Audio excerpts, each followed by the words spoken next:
کو کہیں آپ دیکھیے جب اعلیٰ حضرت رضی اللہ تعالیٰ آپ خود جب آپ مدینہ منورہ جاتے ہیں، مدینہ منورہ جانے کے بعد اگر قبروں کو سجدہ کرنا جائز ہوتا تو اعلیٰ حضرت سب سے زیادہ اگر مستحق کسی قبر کو سمجھتے وہ آقا علیہ السلام کی مزار کو سمجھتے اور اسے سجدہ کرتے، اس لیے کہ ساری دنیا کی سب سے بلکہ عرش سے بھی اعلیٰ اگر کوئی جگہ ہے وہ روضہ مصطفیٰ۔ شاعر کہتا ہے نا جب گاہی زیر آسمان عرش نازک در نفس گم کر دبی آئے جنید و بایزید ایجا، فرمائی عجب کی ایسی جگہ ہے بظاہر آسمان کے نیچے ہے زمین پر ہے لیکن اس مزار کا مقام و مرتبہ عرش سے بھی اعلیٰ ہے، عرش سے بھی اعلیٰ۔ تو جب یہی اعلیٰ حضرت رضی اللہ تعالیٰ آپ جب حضور کے روضے پر جاتے ایک تڑپ میں کاش میں اپنے آقا کی زیارت کر لوں، اپنے آقا کی زیارت کر لوں، ایک دل کے اندر تڑپ ہے، امنگ ہے کہ کسی طرح حضور صلی اللہ علیہ وسلم کی زیارت کر لوں۔ آپ اسی وقت آپ نعت لکھنا شروع کر دیں، وہ سوئے لال ہزار پھرتے ہیں تیرے دلے بہار پھرتے، پوری نعت پاک لکھا، پوری نعت اعلیٰ حضرت نے لکھا، وہ سوئے لال ہزار پھرتے تیرے دلے بہار پھرتے ہیں۔ پوری نعت لکھنے کے بعد آخر میں لکھتے ہیں کوئی کیوں بات تیری پوچھے رضا تو سے کتے ہزار پھرتے ہیں، کہا احمد رضا تیری بات کیوں پوچھے، ارے تیرے جیسے نہ جانے کتے یہاں چکر لگاتے، تیری بات کیوں پوچھے۔ جیسے اعلیٰ حضرت نے اشعار کو لکھا ہے آقا کریم صلی اللہ علیہ وسلم نے حالت بیداری میں اعلیٰ حضرت کو اپنی زیارت فرما دی، اپنا دیدار کروا دیا ہے۔ اب آپ دیکھیں اعلیٰ حضرت رضی اللہ تعالیٰ نے جیسے حضور کو دیکھا تو ظاہر سی بات حضور کو دیکھنے کے بعد کیا کہا، پیش نظر وہ نو بہار سجدے کو ہے دل بے قرار، روکیے سر کو روکیے یہی تو امتحان ہے۔ کیا فرمایا آقا علیہ السلام کو جب دیکھ لیا کہ حضور کو دیکھ کر جانور سجدہ کرے، پتھر سجدہ کرے، سارے سجدے کرے، صحابہ اکرام رضوان اللہ تعالی علیہم کئی بار کہتے تھے لیکن آقا ارشاد فرماتے تھے کہ خدا کے علاوہ کسی کو سجدہ کرنا جائز نہیں۔ اب اعلیٰ حضرت کیا کہتے ہیں، پیش نظر وہ نو بہار سجدے کو ہے دل بے قرار، جب حضور کو دیکھا نا تو لگا کہ حضور کے قدموں میں گر جاؤں، سجدہ کرنے لگ جاؤں، کہا نہیں روکیے سر کو روکیے، یعنی یہی تو امتحان ہے، کیوں سجدہ صرف خدا کے علاوہ کسی کو جائز نہیں۔ تو بتانا یہ ہے کہ اعلیٰ حضرت رضی اللہ تعالیٰ عنہ نے بتایا کہ مزارات کو سجدے نہیں، سمجھے نا، اور میرا چیلنج بھی ہے کوئی لا کر دکھا دے، یہ جو آج کہتے ہیں نا یہ سارے بدعات کا رد اور بدعات کو خاتمہ کرنے والے اعلیٰ حضرت رضی اللہ تعالیٰ عنہ ہی۔ اسی طور پر آپ دیکھیں آج مزارات پر عورتیں جاتی ہیں، کیا اعلیٰ حضرت نے لکھا ہے کہ یہ دیکھو بریلوی کے اندر آ گیا، اعلیٰ حضرت کو سمجھو پہلے ہے اعلیٰ حضرت کون، اعلیٰ حضرت علم کا پہاڑ ہے، علم کا سمندر ہے، سمجھے آپ ایک کو نہیں بلکہ 55 علم پر آپ کو مہارت تھی، اور اعلیٰ حضرت رضی اللہ تعالیٰ کی جو زندگی مبارکہ ہے نا، اگر اس کا کیلکولیشن کرے دیکھے نا، دیکھنے کے بعد لگے گا نا اعلیٰ حضرت اپنی اس گنہگار ہم گنہگار امت کو اعلیٰ حضرت ہر گھنٹے میں ایک کتاب دیتے ہوئے نظر آتے ہیں۔ ذرا ایک لائن لے ایک صفحہ لکھ کر کے بتاؤ ایک پیسے پتا چلے گا لکھنے میں کتنی محنت ہے۔ اور اعلیٰ حضرت رضی اللہ تعالیٰ جو اپنے ہاتھوں سے کتاب لکھ دیا ہے نا، آئندہ جو میں بتاؤں گا کیسی کیسی کتابیں لکھا، تو اعلیٰ حضرت رضی اللہ تعالیٰ نے کیا لکھا، آج مزارات پر جو عورتیں جاتی ہیں اگر وہ زیارت بھی کر سکیں، آقا ارشاد فرماتے لعنہ اللہ فی زیارت القبور، وہ عورتیں جو قبروں کی زیارت کے گھر سے نکلتی ہیں یہاں تک کہ جب وہ قبروں کے لیے نکلنا شروع ہوئی اسی وقت سے اللہ تبارک و تعالیٰ کی لعنتیں اور صاحب مزار کی لعنتیں شروع ہو جاتی ہیں۔ یہ اعلیٰ حضرت نے لکھا ہے، وہ حدیث پاک کو نوٹ کیا ہے، یہاں تک کہ جب کوئی عورت مزار پر جاتی ہے نا تو مزار پر جانے کے بعد یاد رکھو صاحب مزار خوش نہیں ہوتے، صاحب مزار ان سے ناراض ہوتے ان کو لعنتیں کرتے ہیں، لیکن ان کا علم ان کی برداشت کی قوت اتنی زیادہ ہوتی ہے اس وجہ سے وہ کبھی کس پر کچھ نہیں کرتے۔ ورنہ یاد رکھو اگر کسی عورت کو کسی ولی کے پاس کسی اللہ کے ولی کے پاس اگر کوئی منت ماننا ہے کوئی چیز کروانا ہے اپنے شوہر کو وکیل بنا کر کے بھیج دے اس کا سارا کام ہو جائے گا، لیکن اگر زیارت کے گھر سے کوئی عورت نکلی نا یاد رکھ لو اسی وقت سے اس پر اللہ کی لعنتیں شروع ہو جائیں۔ لیکن آج ہوتا ہے یہ سوچیے دیکھو سنی جا رہے بھیا سنی کرنا تو ہم کیا کریں، ہم تو بتا رہے ہیں نا کہ عورتوں کو مزار پہ نہ لے جاؤ، کیوں لے کے جاتے ہو، جائز ہی نہیں، لعنت اللہ کی برسی ہے۔ تو اعلیٰ حضرت رضی اللہ عنہ نے نہیں لکھا جس طرح آپ دیکھیں مزارات پر ڈھول شام کے وقت میں بجنے لگنا، یہ کیا ہے کہ اعلیٰ حضرت نے لکھا، اعلیٰ حضرت نے بالکل حرام سب کہا ہے.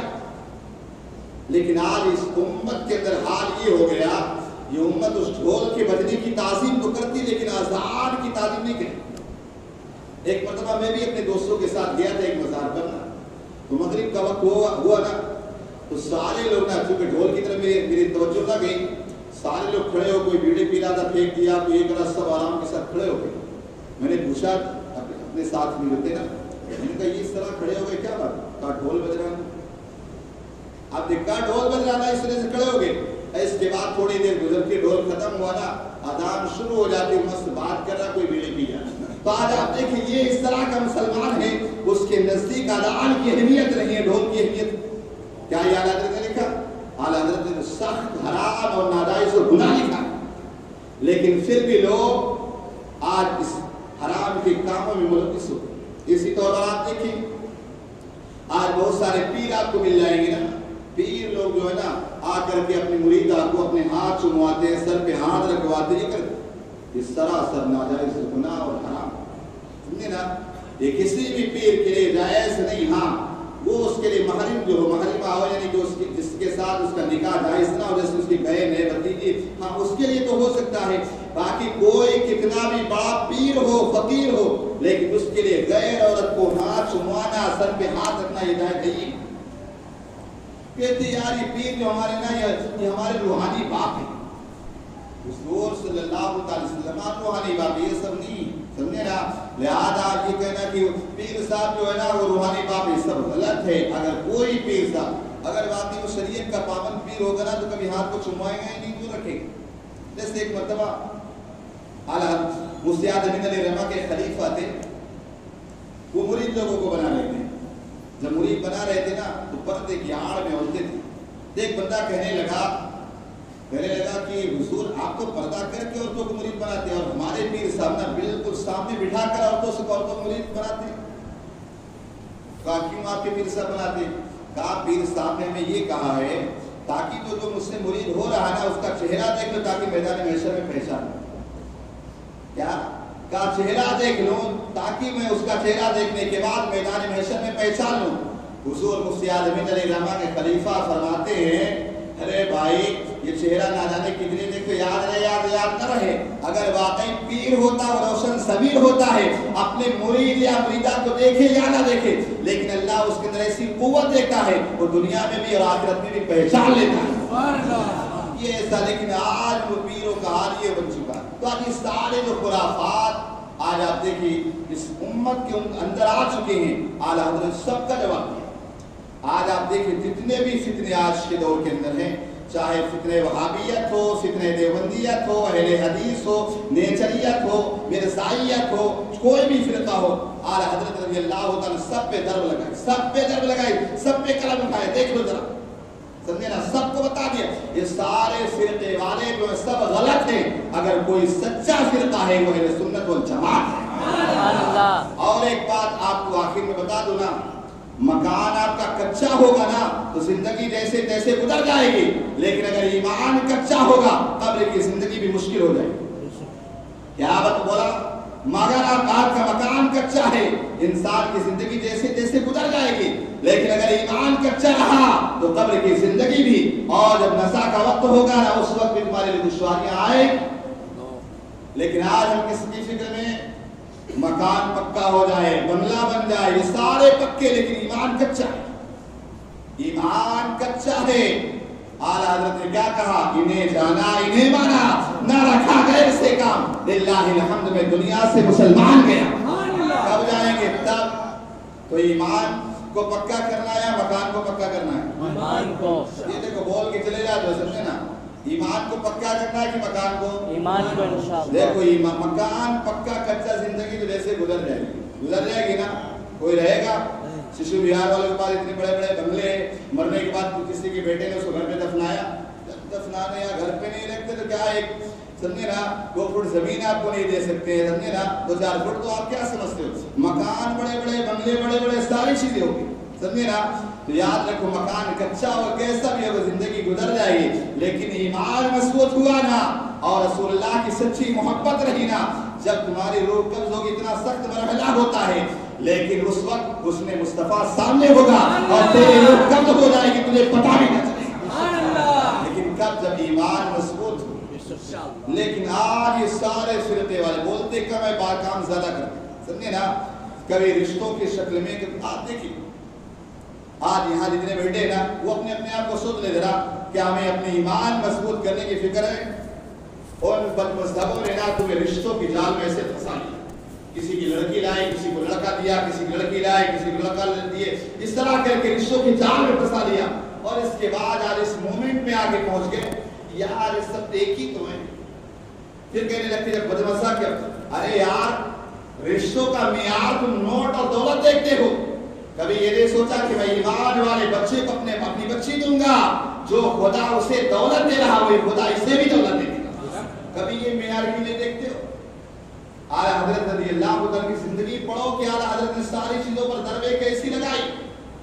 ان دیوبندیوں نے ماشاء اللہ کہا کہ آقا نبی مر کر مٹی میں مل گئے، بولو ماشاء اللہ، بولو میں بولے تیرا باپ مر کے مٹی میں مل گیا تو تجھے برا لگ جائے، وہ تیرے نبی کو کہہ دے پھر بھی تیرا رشتہ۔ اعلیٰ حضرت نے دار لگائی، کہا تو زندہ ہے واللہ، تو زندہ ہے واللہ، میرے چشم عالم سے چھپ جانے والے۔ یاد رکھو مکان کچا ہوگا تو زندگی چلی جائے گی، گزر جائے گی، لیکن ایمان کچا ہوا تو بولو ایمان کو پکا کرنا نا انشاءاللہ، ایمان مضبوط کر جانو ذرا۔ جو آپ کہنے لگتے یار سب ایک ہی کو ہے، یار سب ایک ہی ہے، تو آقا نے کیا فرمایا میری امت میں 73 ہوں گے، ایک حق پر ہوگا، کیا ہوگا؟ ایک پر ہوں گے تو صحیح، سمجھے نا؟ ہوں گے صحیح، کہتے یار وہ بھی تو قرآن پڑھتے، وہ بھی تو نماز پڑھتے، عبداللہ بن ابی بھی پڑھتا تھا، رئیس المنافقین تھا مدینے کے اندر، حضور کے پیچھے پڑھتا تھا، مسجد نبی میں پڑھتا تھا، کیا آپ اسے ایمان کہو گے؟ قرآن کہتا ہے ایمان والا ہے ہی، سمجھے نا؟ یہ تو خالی یہاں آپ تعلق کی نمازیں دیکھتے یہ دیکھتے ہو، وہاں حضور دیکھتے تھے، لیکن قرآن کہتا ہے وَمِنَ النَّاسِ مَن يَقُولُ آمَنَّا بِاللَّهِ وَبِالْيَوْمِ الْآخِرِ وَمَا هُم بِمُؤْمِنِينَ، کہا لوگوں میں کچھ کو جو کہتے اللہ پر ایمان لائے، قیامت پر لائے، آقا اللہ نے فرمایا محبوب کہتے ایمان والے ہے ہی کیوں؟ ان کے دل میں عظمت مصطفیٰ نہیں۔ آگے قرآن نے کیا کہا وَإِذَا قِيلَ لَهُمْ آمِنُوا كَمَا آمَنَ النَّاسُ قَالُوا وَنُؤْمِنُ كَمَا آمَنَ السُّفَهَاءُ، جو حضور کے زمانے میں جو تھے نا، حضور کے زمانے میں جو اپنے آپ کو بظاہر مسلمان کہتے تھے، اللہ نے کہا محبوب انہیں کہے جو ایمان اس طرح لائے جس طرح صحابہ لائے، جس طرح ابو بکر لائے، جس طرح عمر لائے۔ آخر ان لوگ کیا کہتے ہیں جو بیوقوف لوگ، یہ لوگ بیوقوف ہیں، آخر وہ کون سی چیز ایسے کرتے تھے کہ ان کو بیوقوف لوگوں نے کہہ دیا؟ اصل میں جب آقا علیہ السلام وضو کرتے نا پانی کے قطرہ زمین پہ نہیں ہاتھ میں لے کے مل لیتے، آقا علیہ السلام کا لعاب زمین پہ نہیں ہاتھ میں لے کے مل لیتے، وہ کہنے لگے یار ہم تو عقل والے لوگ ہیں، ہم یہ تھوڑی کریں گے، کہا یہ تو بیوقوف ہے۔ قرآن نے کہا اے محبوب بتا دو لا انہم الصفحاء ولکن لا یعلمون، محبوب بتا دو یہی بیوقوف ہے، اس کا پتہ ہی نہیں، عقل والا تو ابو بکر ہے، عقل والا تو عمر ہے۔ آپ دیکھو زمانے کے اندر وہ لوگ اپنے آپ کو عقل والا کہا، انہیں صحابہ کو معاذ اللہ کیا بیوقوف کہا۔ آج بھی اگر ہم حضور کے نام پہ انگوٹھا چوم لینا تو کہتے ہیں یہ کیا ہے، یہ کیا ہے؟ ابو بکر سے پوچھ، صدیق اکبر سے پوچھ، جب اذان ہو رہی نا صدیق اکبر نے محمد رسول اللہ چوم لیا، آقا نے نماز کے بعد کہا ابو بکر یہ کیا کر رہے تھے؟ ابو بکر عرض کر دیا رسول اللہ صلی اللہ علیہ وسلم آپ کا نام آیا تو محبت سے چوم رہا تھا۔ آقا نے نہیں فرمایا شرک کیا، بدعت کیا، تم نے یہ کیا۔ آقا ارشاد فرماتا ہے صحابہ سن لو، میرے دوست ابو بکر کے طریقے پر جو کرے گا، جو چومے گا، کل قیامت کے دن میں شفاعت کروا کے اس کا ہاتھ پکڑ کے جنت میں داخل کروں گا۔ تو بتانے کا مقصد یہ ہے کہ ایمان مضبوط کرو انشاءاللہ۔ کیا میں نہیں کہتا کہ مکان مضبوط نہ کرو، مکان پکا نہ کرو، لیکن ایمان بھی پکا کرو انشاءاللہ۔ سمجھے نا؟ خالی مکان ہی پکا کرنے میں نہ لگ جاؤ کہ ایمان چھوڑ دو، سمجھے نا؟ رشتے بھی کرنا تو پہلے دیکھو ہے کہ نہیں، وفاداری رسول ہے یا غداری رسول ہے، ویسے تو چہرے ہی بتا دیتے ہیں، پتہ چل جاتا ہے نا، پتہ چلتا ہے نا، چہرے سے ہی پتہ چل جاتا ہے کہ یہ وفادار ہے کہ غدار ہے۔ سنی ہوگا تو چہرہ چمکے گا، وہ ہوگا تو بے شک۔ تو بہرحال جس طرح مکان پکا کرنے کی فکر ہے، ایمان پکا کرنے کی فکر کرو. یہ اعلیٰ حضرت کی تعلیم، اعلیٰ حضرت نے کس کس انداز میں بتاؤں گا. آئندہ جمعہ بھی جتنے جمعہ پڑھیں گے اس سفر میں سب اعلیٰ حضرت نے کس طرح رد کیا انشاءاللہ آپ